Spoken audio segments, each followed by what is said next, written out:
This country is doomed. There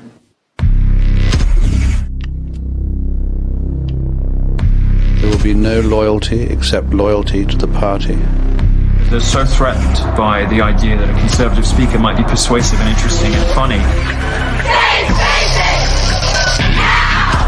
One man's vulgarity is another man's lyric. And I would say one person's offensive speech is somebody else's challenging the status quo, rocking the boat speech.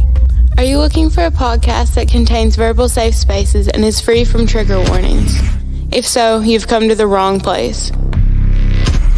Because we expect our conversations to be filled with rigorous debate, discussion, and even disagreement. Welcome to the Socially Sensitive Podcast. Hello. My name's David. I'm back again on the Socially Sensitive Podcast. I've got today my very special guest friend, Donnie Bradley, known forever. Hello. Did you see the newest where LeBron? Oh yes, absolutely. Yeah. Posted the picture. Yeah, Mr. I do my homework and educated mind. Right. Yeah. But see, what was getting me was there were so many people. I could understand somebody. We'll just start with from the very beginning of it. The officer pulls up. Okay, let me take a step back. The first news reports were everybody was waiting. We were waiting. My daughter, we were all around the house. We were curious how the Chauvin trial was going to turn out. Right. Which I'm not surprised. I'm a little disheartened in our justice system.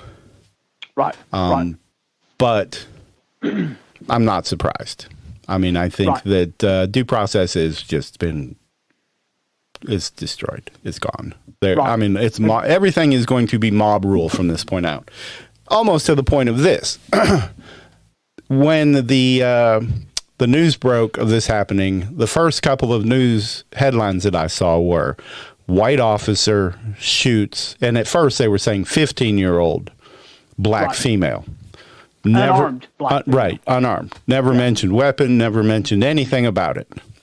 Yeah. And I was like, well, okay, that sounds a little odd, because I mean, we just had the Chicago one. What was it last week? The 13-year-old boy. Yeah, 13-year-old. Yeah. Now he's a little gangbanger, and exactly. I mean, that was. I'm not saying unexpected, but when the body cam of that came out and all of that, you're like, okay, I could see that. But this, I don't know, maybe that's just my male mind thinking.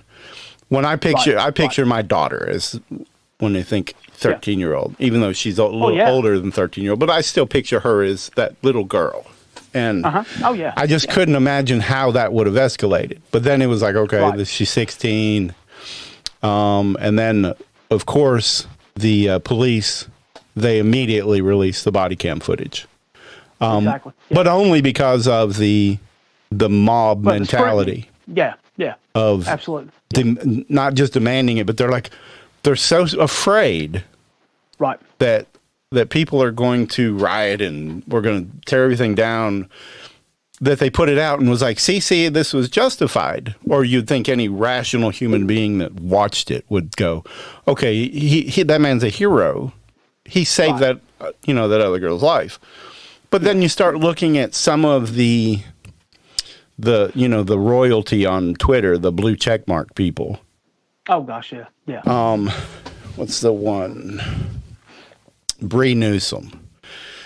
She's a big filmmaker. She wrote, teenagers have been having fights, including fights involving knives for eons. We do not need police to address these situations by showing up to the scene and using a weapon against one of them.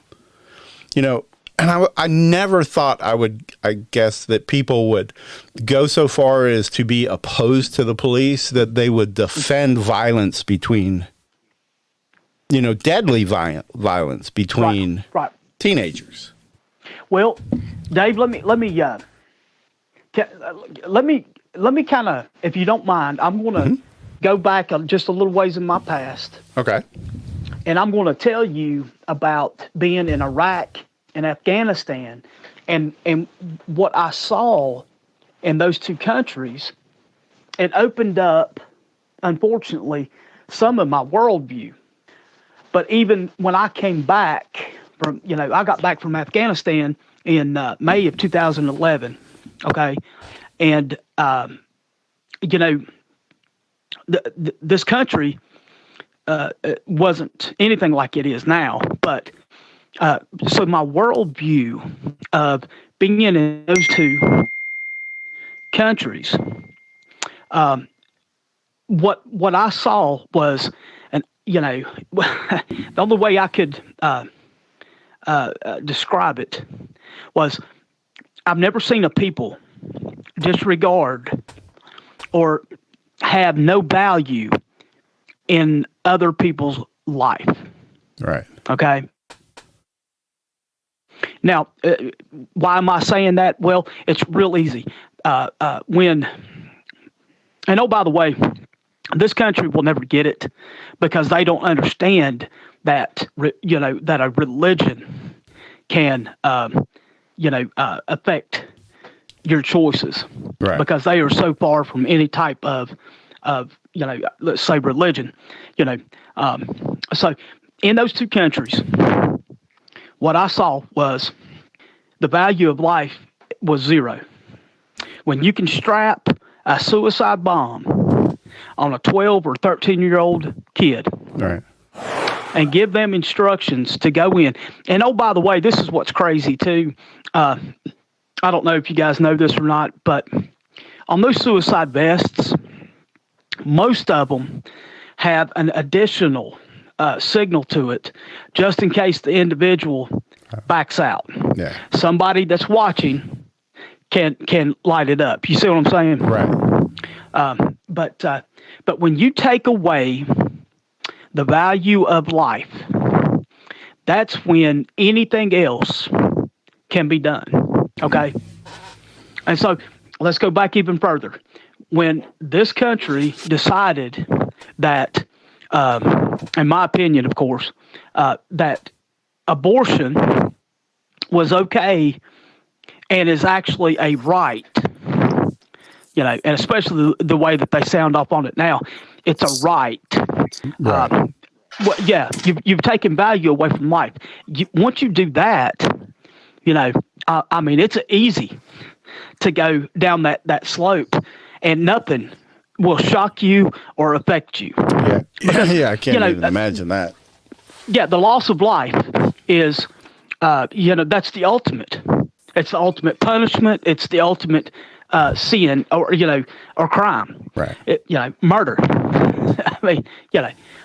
So, or if you get the death penalty, ultimate sentence, and the ultimate crime. So when you take away the value of that, then you're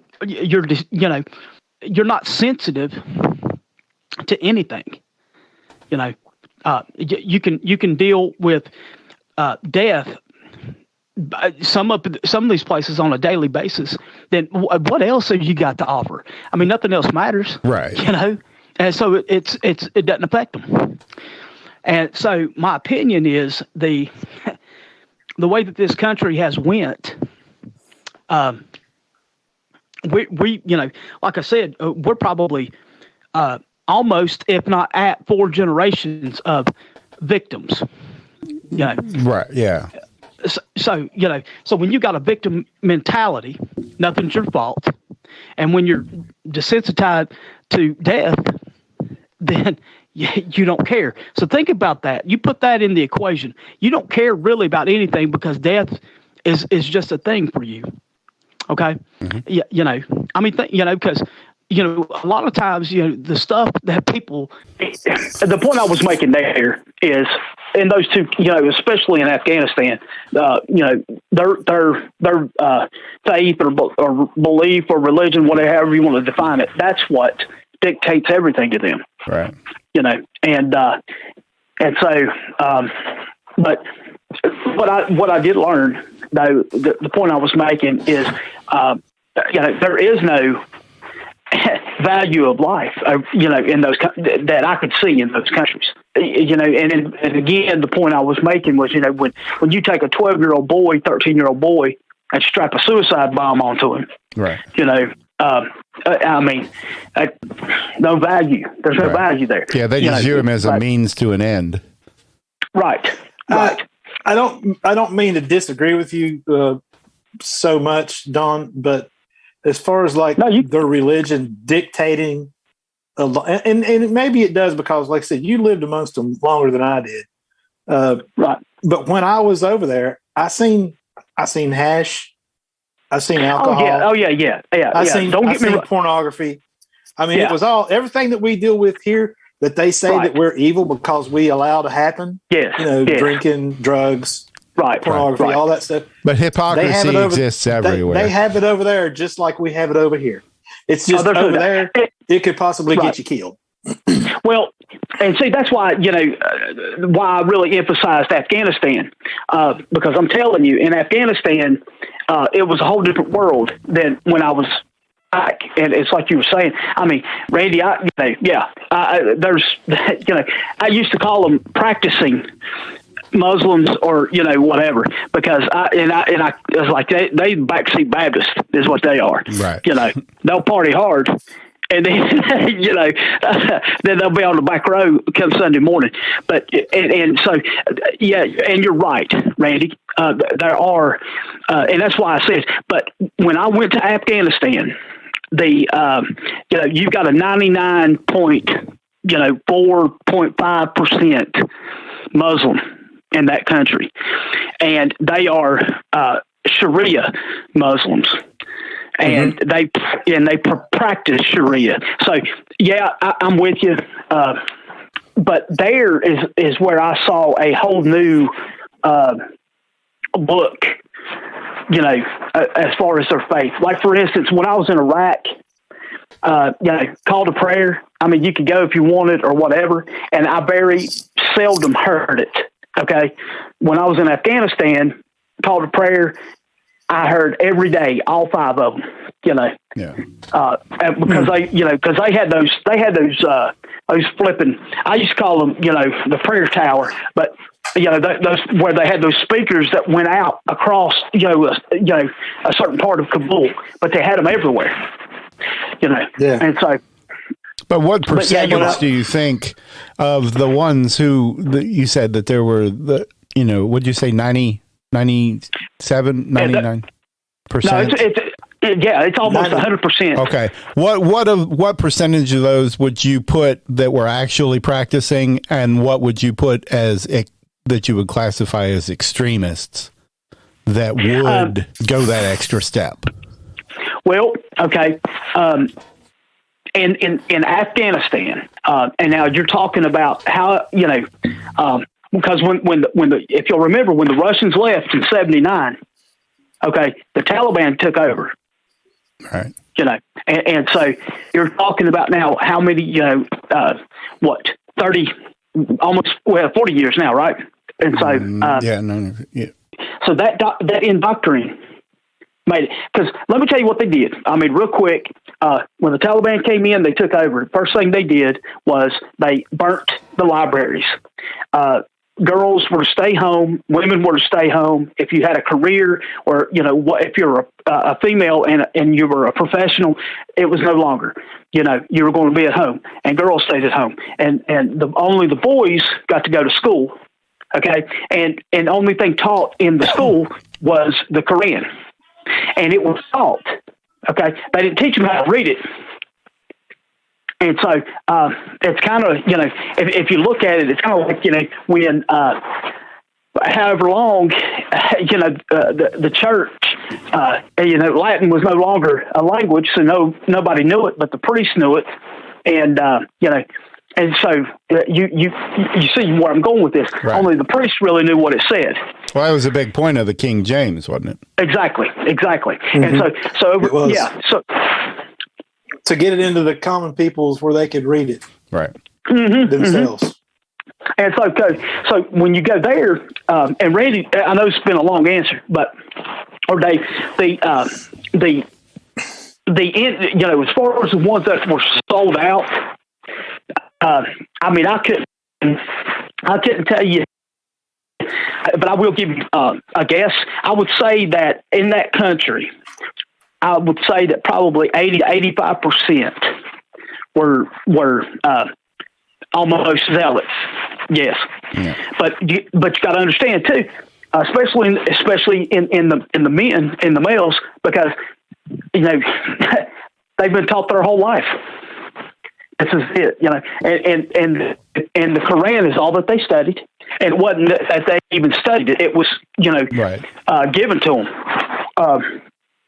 There's been a couple of like 2020 or something like that here in the States that went into England, and these quote unquote schools for the Muslim kids, but they took and got hidden camera, or somebody wore a camera or something, and it kind of gave you what and so on and so forth. But that's what was going on, and think about this too, Dave. When I left, when I went in 2010s, when I went at that point, over 90% of that country was still illiterate. And, think about that. Yeah. I mean, and so it was. I mean, so it's. And I guess the point being is, you can shape a mind, okay? And it's just like it is right now. We've got a whole culture that's been told for 40 years or better now, 60, that they're a victim. Right. And anytime anything happens, it's not their fault. If anything's done to them, it's because someone's racist. Right. And that's what they've been told, and that's what they know, and driven home. That's why you see some of the most educated people, Cornel West, bright, brilliant, and talk that stupidity when he knows good and well that the numbers don't fit what they're saying. Right. Everybody knows that. Back to over there. I was standing on a road intersection off of a major highway. Yes. This guy, he's in a really nice car. He pulls up, we pull him out of the car. We go to search his car. He's got MRE bags full of money. Yeah. Since I'm carrying a saw, I'm pulling security. The dude comes sauntering up to me. He's like, "Hey, GI, how would you like to buy a block of hash?" And he's got this hash. It's as big as my freaking pinky. It's a pretty good size. I'm like, dude, I said, I'm on duty. I can't do that kind of stuff. He's like, "Well, you can have it for after duty." I said, "I don't do drugs. I don't do hash." He's like, "Okay," and turns around and walks off. Man, I'm just like, what the heck? You can't let a good customer go to waste. Absolutely. Oh yeah, potential. So I'm like, guys, what were in all those MRE bags in the back seat? And they're like, they were full of money. Right. So he was coming from the direction of Iraq, further in country, and he was going down towards Kuwait. Right. And like I said, in the back seat, MRE bags full of money. I was just like, oh my God. And then, of course, he's selling hash along the way too. Well, the irony, really well dressed too. Yeah, the irony behind the whole thing with Afghanistan and their strict Sharia law is that the only export that Afghanistan has is poppy, and so heroin. Yeah. And that's just it, Don. They themselves don't want to get high, but they will get you high. Well, there's actually, absolutely. There is a bridge over there, guys, that is absolutely, it'll break your heart, but under that bridge I've seen hundreds of people. This bridge is huge, by the way. I've seen them in there, and that's what they're all heroin addicts. And I'm talking young heroin addicts, but it's crazy. Yeah, they'll needle sharing. They're dying out all the time, because of that. But yeah, and like for instance, when when we put Karzai in, because Karzai was the president when I was over there, when he was put into power, come to find out his brother was about the second, maybe third or second drug lord in the opium trade. Well, of course, naturally, Karzai becomes president, and this dude, his competitors, well, they were killed, and so he was the main honcho over there. But yeah, I guess the point I'm making too is the fact that depending, your culture can dictate the mindset and can dictate your surroundings. And, and what's unfortunate is pigs don't know pigs stink. And when you're in it for so long, and I don't mean that, derogatory, right. But, when you're told from birth that, you're oppressed and you're a victim and these people don't care about you or, don't trust the police, that's all you know, and that's what you're going to repeat and spew. Do you know which one is it? Which one is that crazy? Is it the Washington Post that is like just crazy liberal? The Washington Post does some stuff, but I always put CNN as the most. Well, but no, I'm talking about. Just the most, because the Post. I think I'm pretty sure that the Washington Post is the only media outlet that keeps up with police shooting stats. There's no one else that I know of. Yeah, they do have the one, but I don't think it's actually their stats. Right. I think they're compiling what like PolitiFact and what's the Politico. There's like 2 or 3 others. I think they just take it all and kind of compile it together. Okay. But it's because they have because Jeff Bezos is the one that owns Washington Post. So they have, I don't want to say more money to spare than some. But most big media is struggling financially. Oh yeah. Well, it's because they suck, right? Well, you don't need them anymore. Just like with CNN. These people are stupid, and when I say stupid, I mean uneducated. Right. When you've got a guy hosting a TV show on your channel that says, "Where does it say you have to peacefully protest?" Dude, that's in the freaking First Amendment of the Constitution. Right. If you're not educated enough to know that, you don't need to be in front of a camera, dude. Just that right there, it makes my brain hurt. And see, that's the problem with identity-based anything, be it politics or measurement. If it's an identity-based anything, what happens is you can take some of the most educated or common sense, smart person, and because something doesn't fit their narrative, it's total Greek to them. Right. Because like what I was going to tell y'all is 2019 and in 2020, and those 2 years, unarmed white people that were shot and killed by the police in 2 years was 50 people. Okay. And unarmed black people that were shot and killed by the police in those 2 years was 30. Yeah. If you look at that statistically, if you take the number of white people and the number of black people, that's really not that big of a variance. No. Because people like to throw out the full 13% of the population is black. Is black. 60, whatever, 66, 67 is white. But that's assuming every single white person is interacting with the police and every single black person is interacting with police. Well, see, and that's what I was going to say. You're right. But what's unfortunate is the reason why that the numbers are kind of even though there is more white people killed unarmed, the population of 13% or whatever. But however, the 13% is the requirement of most of law enforcement. Right. That's why they're interacting, because there's crime. Right. Most interactions are normally about 50-50.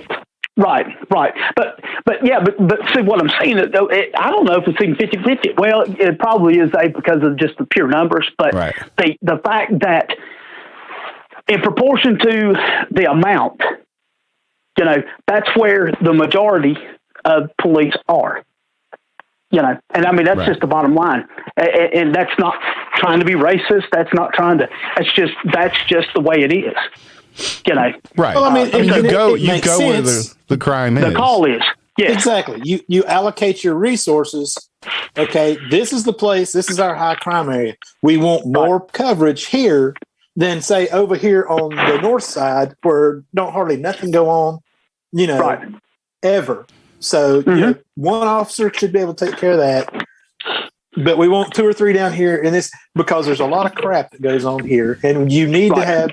Number one, you need to have at least one officer there to begin with, but with it being a higher crime area, you also need to have a couple more there so that in case something does kick off, you can call for backup and it's close. Right.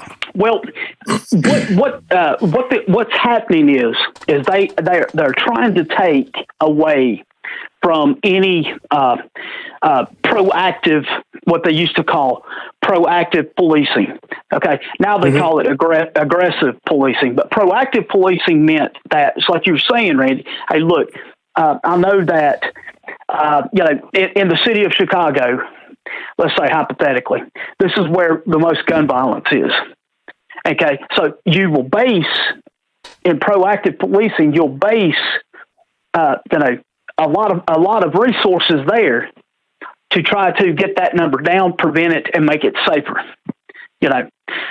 Whereas somewhere on the other side of Chicago may not be that much going on, and whatever officer is assigned over there is probably going to be reactive instead of proactive. Writing a ticket or something like that and waiting for a call. Where in one part where there's gun violence and death and homicides and so on and so forth, these guys are getting out. They're stopping people. They're patting people down and and finding guns or whatever else. You're actually showing a presence. And that's what they hate. That's what they absolutely hate. And they don't want to see you. No. They don't want to know you're there. Now, when they need you... The criminals don't. Right. Because the last Gallup poll I saw, it was high, something like 85% of all African-American people polled wanted more of a police presence. Right, absolutely. Yeah. So all of this defund the police and all of that is a really small minority of people who are. Well, and it's also they're just the loudest. It's just they're the loudest. That's exactly right. And they want the AOCs and the ill-off Omars and all that bunch. Those frauds. They're just trying to make a headline. Right. But them, now, like when it seems like, okay, you're getting a little direction that way, then they just take 2 more steps farther. Oh, yeah. I mean, because it's never going to be enough until the entire thing is burnt to the ground. Well, right. And see, that's the thing. When you start giving up ground to the mob, okay, and we're going to appease them. Well, you can't appease them, right? And you won't ever satisfy them, because let me tell you, there are some people out there, okay, that are in a culture that they're not going to be satisfied until we're slaves, right? I'm telling you could give them anything that they wanted, I mean, what did that stupid moron AOC do right after the verdict? She went on her, Here, I got the clip for you. I'll play it for you. Is this the one where she says, it's still not enough? Yeah. Okay. It's not justice. And I'll explain to you why it's not justice. It's not justice because justice is George Floyd going home tonight to be with his family. Justice is Adam Toledo getting tucked in by his mom tonight. Maybe she shouldn't let him run around at 13 years old with a gun with other I would say that boy has never... I would dare say that he's never been tucked in a day in his life. No. Justice is when you're pulled over, there not being a gun that's part of that interaction because you have a headlight out. Justice is your school system not having or being part of a school to prison pipeline.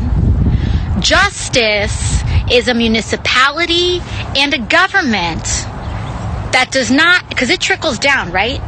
That does not value military and armaments more than it values health care and education and housing. She needs a windscreen. Yeah, it's bad. Yeah. And think about this too, Dave. Think about this, and Randy. She is not.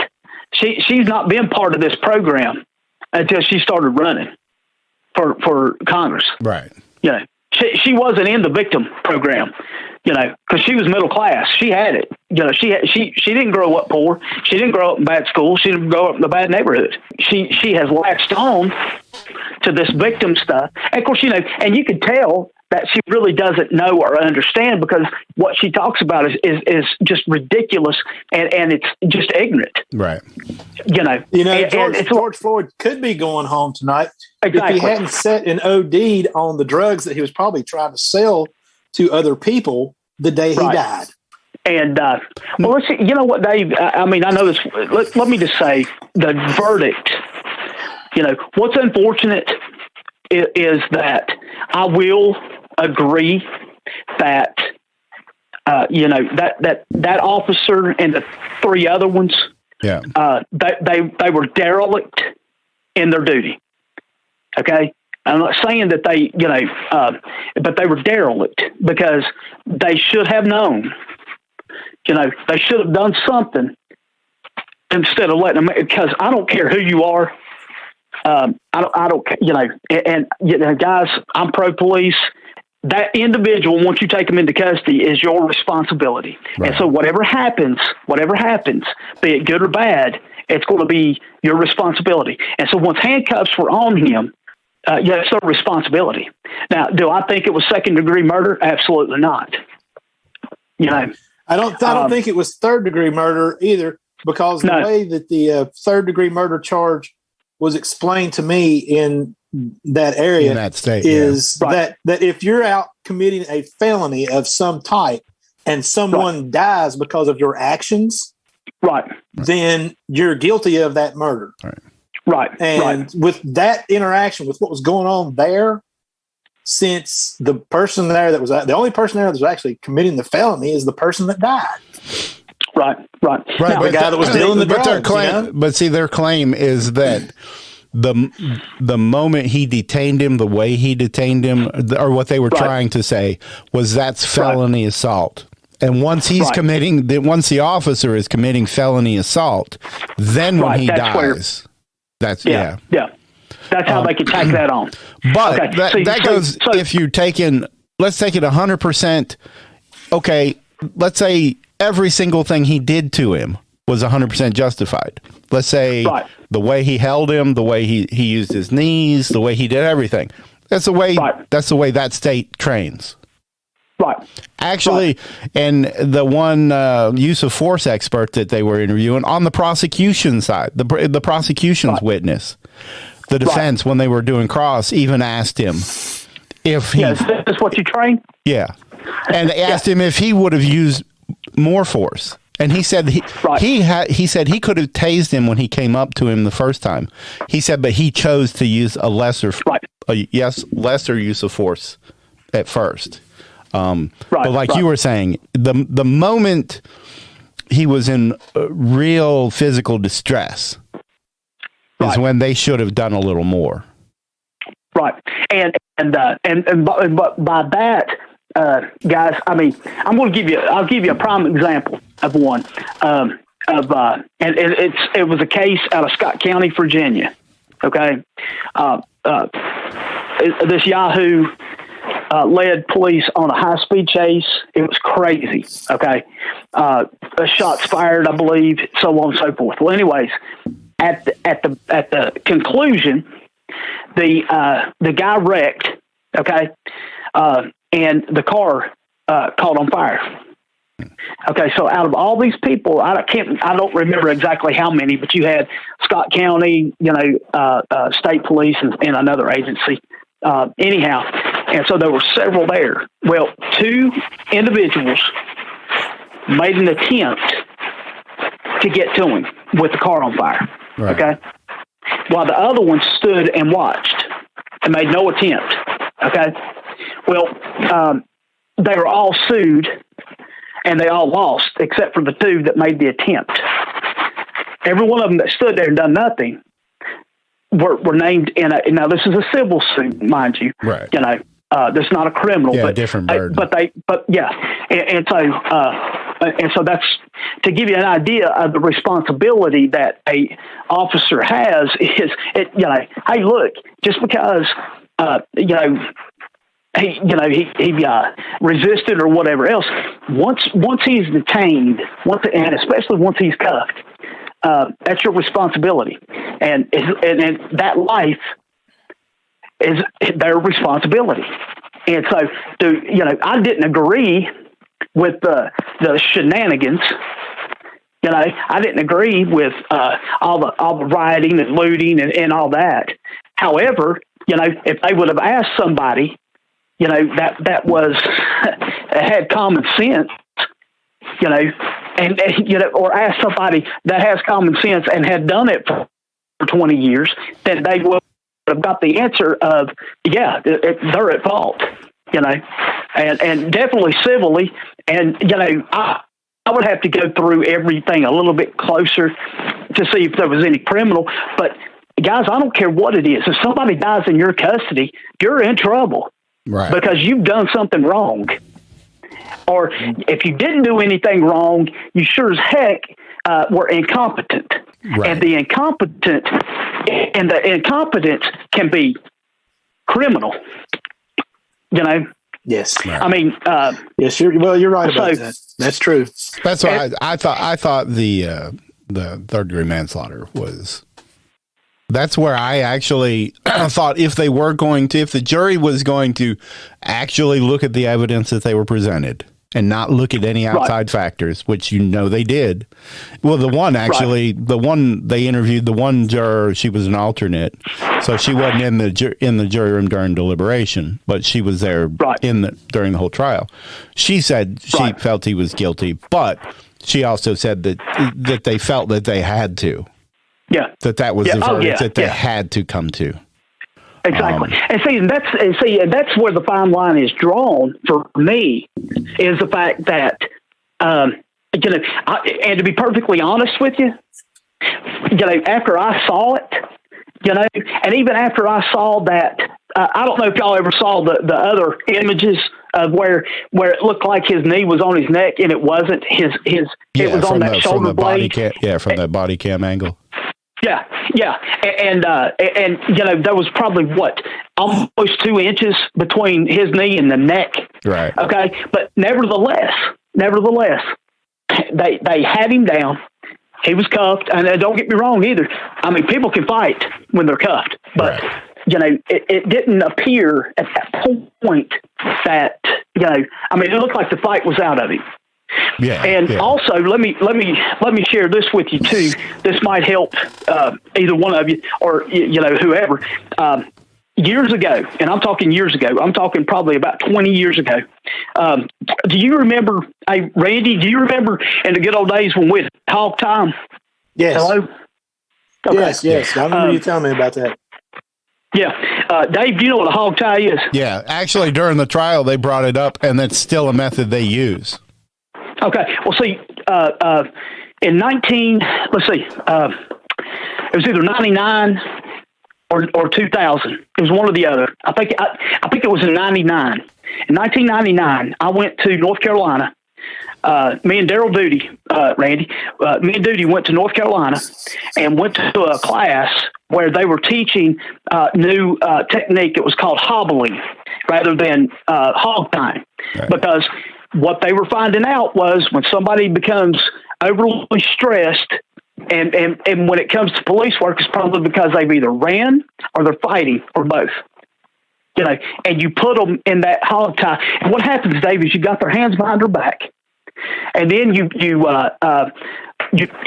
the ankles. Okay, you tie the ankles up, and then whatever you've got that's got the ankles, you put it around the cuffs of their hands. You see what I'm saying? Yeah. And so what was happening is you were having people die in the back of cars and cruisers. They were dying, basically like an asphyxiation. You know what I'm saying? Yeah. And so in '99, we went. Matter of fact, I was in Raleigh, North Carolina. Went through this program, and what these guys were doing, they were teaching it. They were telling you, the liabilities of hog tying now, and that included corrections and law enforcement both, because both of them use that tactic.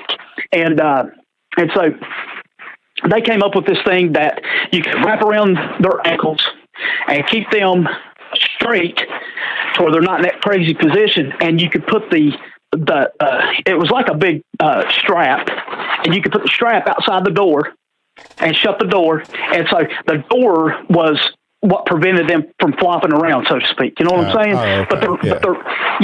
But their legs weren't pulled up, and their chest wasn't stretched out.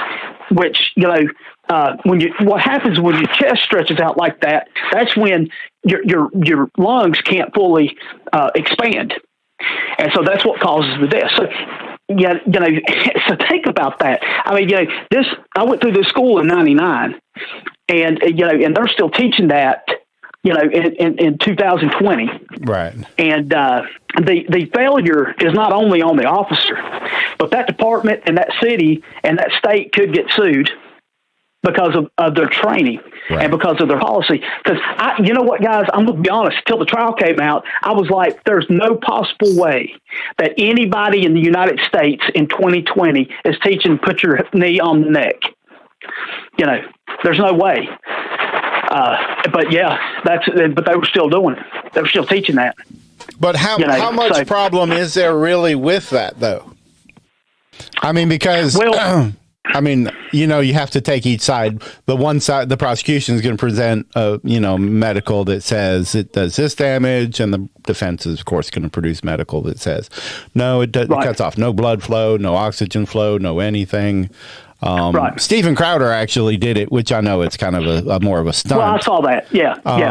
But they actually went kind of above and beyond to do the entire time on his neck with more weight, more shifting to make sure we had, because, you can kind of shift your weight around a little bit, and he wasn't high on, meth and fentanyl all the time. So, and he does have a heart condition. So, but at what point does it go from beyond like a position like that is just an uncomfortable position to a deadly one?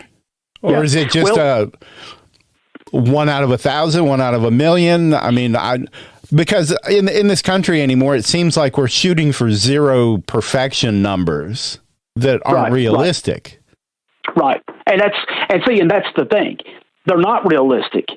But now, you've got a society and a culture that has demonized, law enforcement. And so, everything. Right. Now, let me rephrase that. Anything that is white on black is going to be blown up. And that's just the bottom line. Right. But I'm going to tell you, Dave, and this, so what are the consequences, so to speak? What are the repercussions? Okay. I never was taught to go to the neck for anything. Okay. Right. No strikes, no nothing. Stay away from the neck and stay away from the head. And the reason being is there's always that one freak accident. Right. There's always that one time. It's just like a boxer. Okay. You can hit the one boxer in the same spot, and he stands there and he looks at you, and you go to the next one, and you might drop him, completely knocked out. You know what I'm saying? Right. Okay. So with the variances, and because of the fact that we do not know, and that was the biggest problem. We don't know how many, is it 1 in a million? Is it 1 in a trillion? Is it one, we don't know. And so rule of thumb is if you don't know, stay away from it. And so, it's like I told you guys the last time we talked. You remember, you can take from the shoulders and make an X across the front of the body, and go to the hips. All right. And that's where you strike. You do not strike the head. You do not strike the neck ever. Right, but and that was that. But, and that was and the reason was because we don't know, and we don't know. You could do permanent damage, or whatever. I mean, you might hit somebody that has an aneurysm you didn't know about, and they die. Right. So but the long and short of it is, the death of George Floyd is on those officers' hands. Okay. Now, how he got there and why he was there is completely on him, and that's what they lose focus of. Right. They lose. They try to make this drug dealing meth head a saint. Well, he was a thug. Right. I mean, they like to take everything. The very initial either reason for the stop or a reason for the call. Oh yeah. And jump all the way to an execution is how they view it, and say, exactly, he didn't deserve the death penalty for passing a fake 20. But they miss all of the stuff in between. Well, and also too, Dave, who's to say that those officers hadn't dealt with him before? Right. Because you know as well as I do, because I'll tell you straight up, I know who fought me and who didn't. I know who is approachable and who isn't. I know if this one is drinking, you're probably going to fight, and that's just the bottom line, because that's just the way they are. If he's not drinking, he's probably, as good as gold. Right. Best friend you'll ever find. Okay. And see, and people don't understand or take that into consideration either. I'm telling you, hey, look, this guy right here is, if he's drinking, you're going to fight because, whatever, but if he's sober, I mean, he'll do anything in the world for you. Right. But I did a search for the autopsy for Mr. Floyd. Oh, and that's even crazier. And I read it. It's been a little bit back that I read it. So memory is a little bit not quite as good as it used to be. Yeah. I didn't find anything about any damage to that area of the area of the neck. He didn't have it, which would justify him, saying, okay, this was a factor in him dying. Right. It's just not that. According to the official autopsy. Now, these autopsies that they commissioned afterwards from private places, they may say something different, but I went to what was supposed to be the official autopsy. And in the official autopsy, I don't remember them saying anything about being any kind of damage to, I guess, what would be the trach area and stuff like that. Right. The carotid. The carotid. I didn't see anything about any damage to that not area. Only, so, Randy, not only that, what came out in the trial, one of the MEs said that had I not known the circumstances, I would have told you this is just a death of overdose. Right.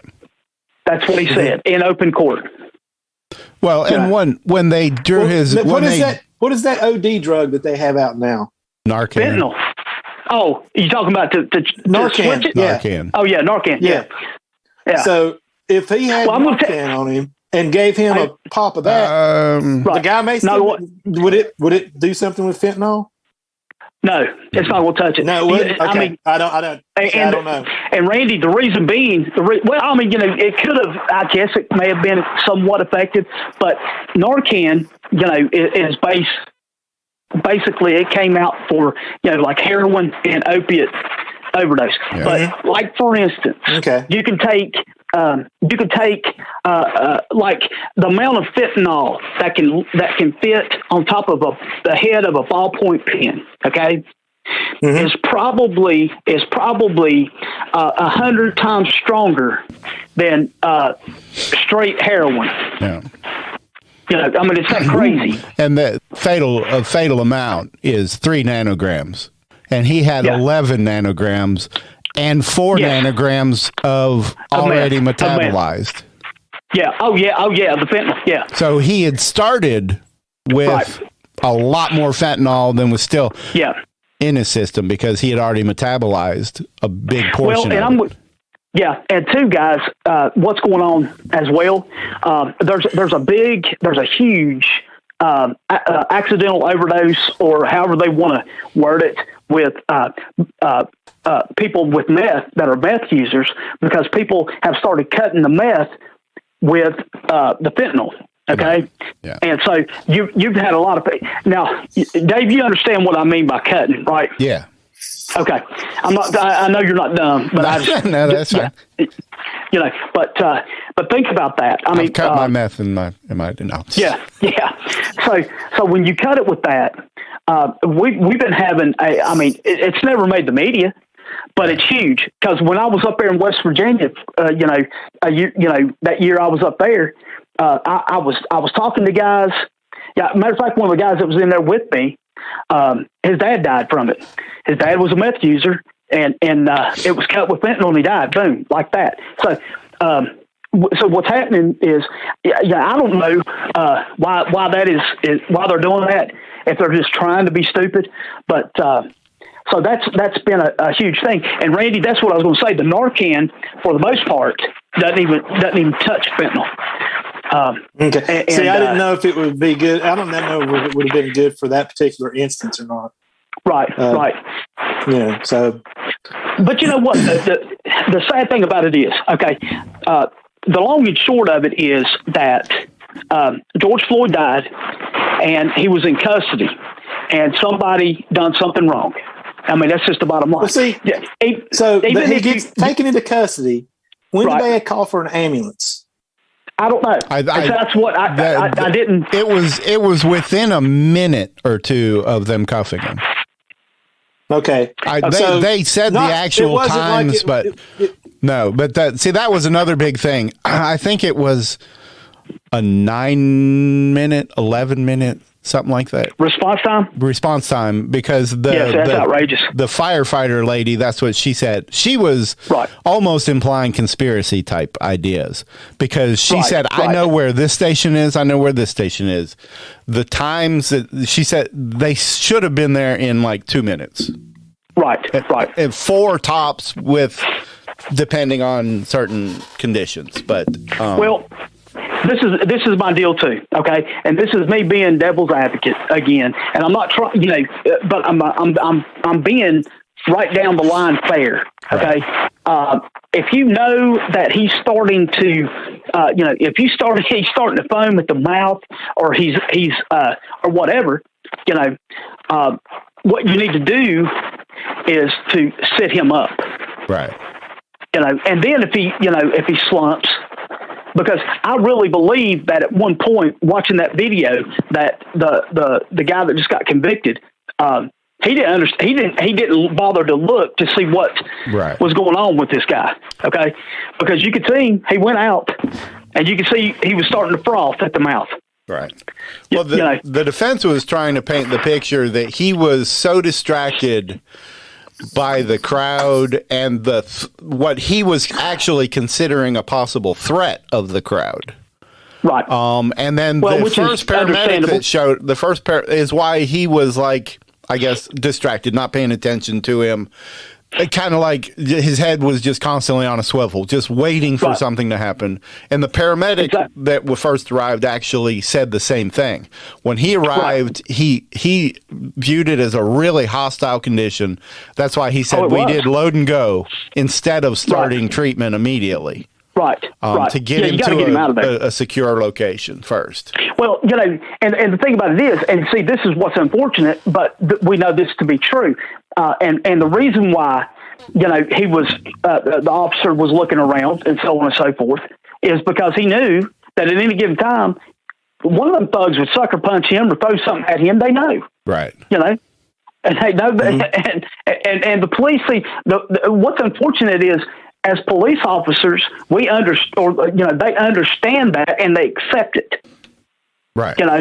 Okay. So they're just very much aware. Okay. However, it doesn't matter what your surroundings are. Once that guy's in custody, he's your problem. Right. He's your responsibility. And so yes, I do agree with that. You know, and so I do agree with that. That's true. Yeah, and so I understand wholeheartedly. Make sure that you're not going to get sucker punched or hit with a ball bat or shot or whatever else. But that's your responsibility, and it was just it's on them. There's no other way around it. Because he went in, they took him into custody. He's handcuffed. He's their baby. He died. So now, what they're all talking about is, like he, tried to kill him, which is just ridiculous. Knee on the neck. Well, look at the film. Look at the body cam. All that stuff. And see, all that is what they do to fit a narrative that that the police go out every day trying to kill black men, which is the most dumbest thing I've ever heard in my life. I mean, it's stupid. But that's how they view. I mean, that's why they were talking about him. That for the second degree, the depraved heart portion was a big part, and that's why they wanted to constantly make it racial. That he was viewing him as a lesser. But here's the thing, Dave, is why that he had no concern for his life. Is what they were trying to present. Though, from what I've been able to learn about the trial, they never during the trial tried to paint him as a racist. I'm not talking about in the courtroom, because in my opinion the courtroom was completely meaningless. But that's the conviction didn't come from the courtroom. Well, yeah, the conviction came from the fact that the judge didn't sequester the jury. He was convicted because of the visual, and you got to get him to assistance as fast as you can. But if you're there and you're waiting on an ambulance to show up, and it's taking them 9 minutes to get there, I mean, and you're not an EMT. No, you're not. Randy, you're not an EMT. It's the optics, huh? Even though you're not an EMT, okay, you're still supposed to. No. You're supposed to do what you can as far as aid goes. I get it. Right. But as far as the optics go, too, guys, it could have been the Pope. But that's what it is. It could have been the Pope that made the arrest and had his knee on his back. Right. And it's going to be racist. I mean, that's just the bottom line, because that's what they want. Well, that's because the Pope is Italian and he's white. Yeah. Right. Well, here I got another little clip to play. Here you go. And now that we have U.S. representatives threatening acts of violence in relation to this specific case, it's mind-boggling to me, Judge. Well, I'll give you that Congresswoman and Waters may have given you something on appeal that may result in this whole trial being overturned. But what's the state's position? So, and then well, here's something else. It wasn't just Maxine Waters. No, it wasn't. Was out there trying to influence people. When he supposedly the president came out after the jury went back to the jury room and said, "I hope they make the right decision." Yeah. So he also, and like I said, if they weren't sequestered, they may have heard that too. They could have been watching that on the news. And so now you not only got pressure from Maxine Waters to make the supposed right decision, but now you got the president of the United States weighing in on it too. Yeah, it's ridiculous. They even a sequestered jury. Even a sequestered jury. Now I don't know what the guidelines are in Ohio. Okay, but most of the time, if it's a case like this one, did they put them up somewhere like in a hotel? They didn't do anything. They drove home every night. Well, you know as well as I do. Okay, the sequestered jury, was given instructions not to watch the news and not talk about it. Right. But that's crap, and you know it. They can lock them down. I mean, it would be really hard, but they can lock them down. They did pretty good during the OJ trial. Right. But they weren't dealing with smartphones. But Right. They would have, because during the OJ trial, they only allowed them one phone call to a family member. Right. And it was listened in on. Right. It wasn't a private call. And they could have done that this time. Taken their phones, taken all internet access, taken all televisions. And that's the only way anybody's ever going to get a high-profile trial again. Right. It has and not to only be that way. Right, and not only that, you got to, Dave. Once you even you take all that away from them, they also have to have a babysitter. I'm serious. Right, yeah, But I know that in certain jury sequestered cases, like dealing with the mafia, I mean, they took them. I mean, they came in on blacked out vehicles. They went to somewhere undisclosed, supposedly. Yeah. But you know what I'm saying? And as a matter of fact, nobody was even, they heard, or, through, like a teleconference or whatever.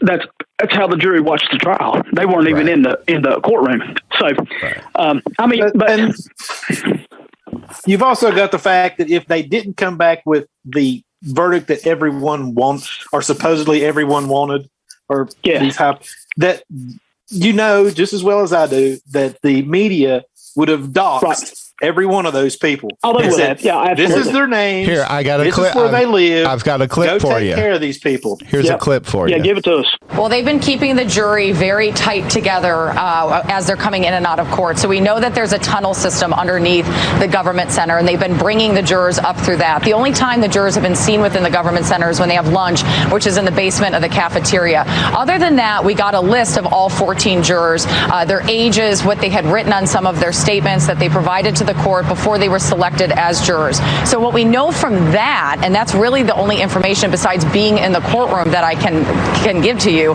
is that from those statements that they provided the court, there's at least one juror who lives in Brooklyn Center, near where Daunte Wright was shot and killed by police just like. So he had to drive home through the riots every evening. Yes. Back and forth. Week. And we know that there are a few other jurors, according to Eric Nelson, who wanted the jury sequestered immediately when that shooting happened in Brooklyn Center, is that there are at least 2 or 3 other jurors who have connections to Brooklyn Center. Of course, Brooklyn Center just on the edge of the city of Minneapolis. So, I mean, if you live in those neighborhoods and you're seeing the results of something like that happening, you immediately know, if I make the wrong decision on this, yeah, it's going to burn again. Right. Yeah. And my name's going to be out there, and they're going to be coming for me. Right. Well, I mean, you saw what. You saw what they did to one of the witnesses.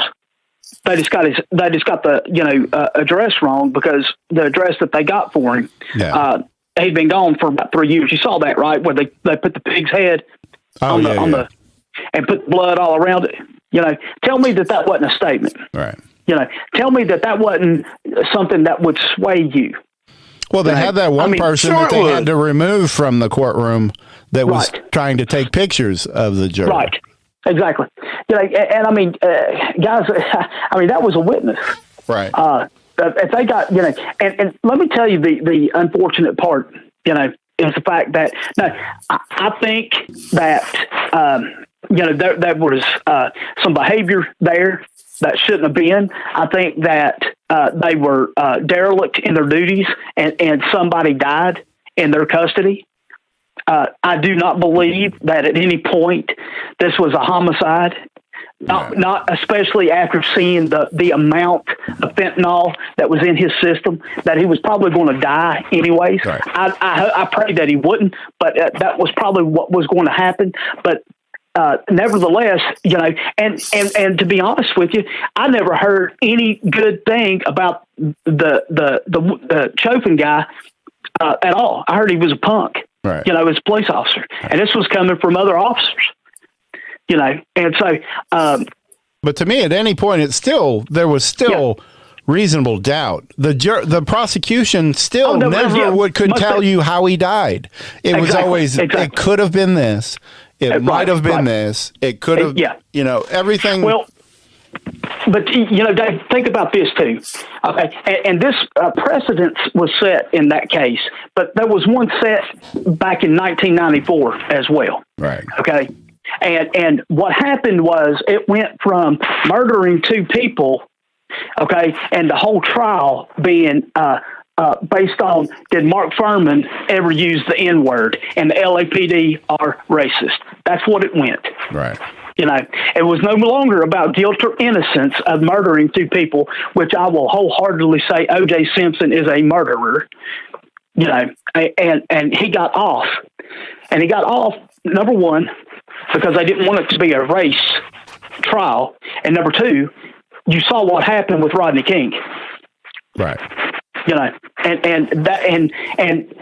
And oh, by the way, if you'll go back when that trial was going on with OJ, listen to what Maxine Waters said then. Right. Yeah. If he wasn't exonerated. Yeah. And so, anyways. But that's the only way thugs know how to get what they want. Yeah, it's called bullying. Right. And again, it's what I love to call the intolerant tolerant. Right. Yeah, they're supposed to be tolerant of everything, but they are the biggest bullies on the block. Right. I mean, if you out them on something, they know that they're fault, and they know that they've done get stupid Nancy Pelosi did when she went to get her hair cut or whatever in the salon.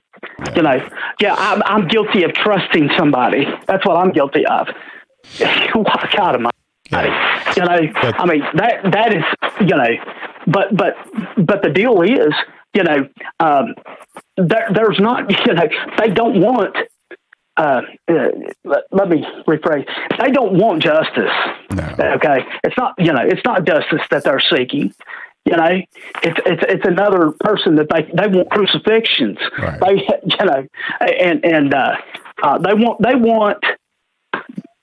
They want somebody to like these morons you see on Twitter or on YouTube or whatever, shining shoes and stuff like that. Right. That's what they want. But even BLM on their Twitter the day before the morning of the verdict, the BLM posted on their Twitter, said, "Remember, whatever the decision is, this isn't about a single incident. It never has been. Whatever the verdict is, we need abolition. We need to ensure this never happens again." Yep. And then after the verdict, the Minnesota Attorney General, Keith Ellison, he came out and said, "I wouldn't call today's verdict justice, however, because justice implies restoration, but it is accountability." Right. Well, what about with Keith Ellis? What would be justice is that you be in jail for beating your girlfriend and your wife. I'll be just throwing it out there. Right. Why are you not over the Democratic Party now? Because you got popped. Right. And you lied. So that moron. Yeah. Well, but the point being is that, okay, in 1994, precedence was set in a trial that it doesn't matter about guilt or innocence anymore if you can make it about race. And that's what they done here. Right. And now, but the sad thing about it is you got people like me who are 100% supportive of law enforcement and the rule of law, but I recognize and I understand they did wrong. Right. Okay. And somebody died. I mean, it all comes down to still the truth. There is still a definitive truth. Right. It's supposed to come down to there's a truth. But like he said, if you can take it away from this being about the truth to this being about race. Exactly. There you go. Yeah, that was my whole theme of this podcast episode today was supposed to be, denial of truth. Thanks for listening. If you enjoyed this episode and you'd like to help support the podcast, please share it with others. Post about it on social media or leave a rating and a review. To catch all the latest from us, you can go to sociallysensitive.com and follow us on Instagram at sociallysensitive and on Twitter at sociallysense. Thanks again, and see you next time.